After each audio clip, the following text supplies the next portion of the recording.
المدينة فاستضاء بنوره هذا المكان فلا ظلام ولا ذبول ودعا لها في صاعها في مدها هي مأرز الإيمان. السلام عليكم ورحمة الله وبركاته. الحمد لله رب العالمين، والصلاة والسلام على المبعوث رحمة للعالمين. أما بعد، أيها الأحبة الأكارم، مرحبا بكم. Karibuni tena katika halaka ya tatu kwenye kipindi chetu cha Fadhailul Madina, utukufu wa jiji la Madinatul Munawwara, ikiwa sawa na tarehe 3 ndani ya mwezi mtukufu wa Ramadhani. Namuomba Allah subhanahu wa ta'ala atutakabalie taa zetu na atughufurie kasoro zetu ya rabbal alamin.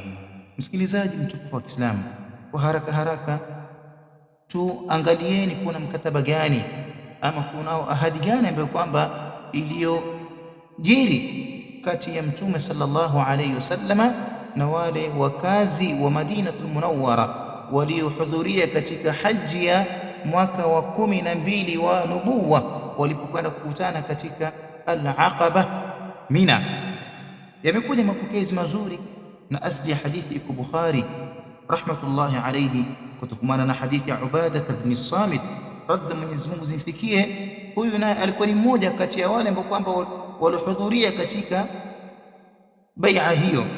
Asumuria Ubada radhiyallahu anhu ya kuwa Mtume sallallahu alaihi wasallam aliwaambia, ta'alu bai'uni ala an la tushriku billahi shay'an, njooni munipatie ahadi ya utuifu ya kuwa mutanitii katika hili la kutokumshirikisha Mwenyezi Mungu subhanahu wa ta'ala na chochote.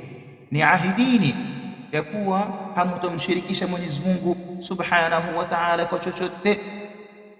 Kwanza, wala tasriqu, na wala hamutoiba.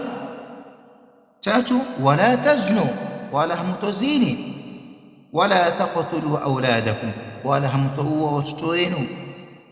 Wala ta'tu bibuhtanin taftarinahu au taftaruna baina aydikum wa arjulikum, na muniahidi ya kuwa hamutoleta uzushi kwa kupitia mikono yenu wala miguu yenu. Wala ta'suni fi ma'ruf, na wala hamutoni asi katika wema, na katika lolote ambalo kwamba nitakalokuamrisha kutokamana na wema hamutoni asi. Kisha Mtume sallallahu akamwambia, faman waffa minkum fa ajruhu ala Allah, yoyote ambaye atakaye kuyatimiza hayo basi malipo yake atapata kwa Mwenyezi Mungu subhanahu wa ta'ala.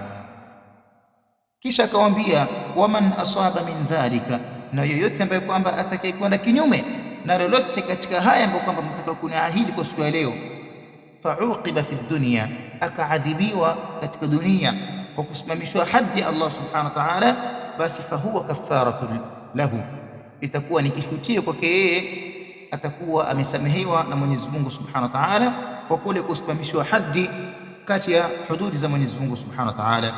Kisha akawaambia Mtume sallama, waman asaba min dhalika shay'an, na yoyote ambaye kwamba atakayekwenda kinyume na lolote kati ya hayo, fasatarahu Allah, na Mwenyezi Mungu akamstiri, hakutambulikaniwa, basi fa amruhu ila Allah, masala yake yatarudi kwa Mwenyezi Mungu subhanahu wa ta'ala يوم القيامة. In shaa aqabahu, akitaka Mwenyezi Mungu siku ya kiyama atakwenda kumuadhibu kwa kosa lake lile ambalo kwamba alilofanya, kisha akastiriwa. Wa in shaa afa anhu, na akitaka Mwenyezi Mungu subhanahu wa ta'ala atamsamehea. Asema Ubada radhiyallahu anhum jami'an, fabayanahu ala dhalika, tukampatia ahadi zetu katika hili la kumtii sallallahu alayhi wasallam. Ni kipi kilichojiri? Barakallahu fikum. Tutafahamu katika halaka itakayokuja. Sallallahu wasallam wa baraka ala Muhammad. Wassalamu alaykum wa rahmatullahi wa barakatuh. يا لابتيها والملائك عندها حرس فلا الدجال داخلها يصول.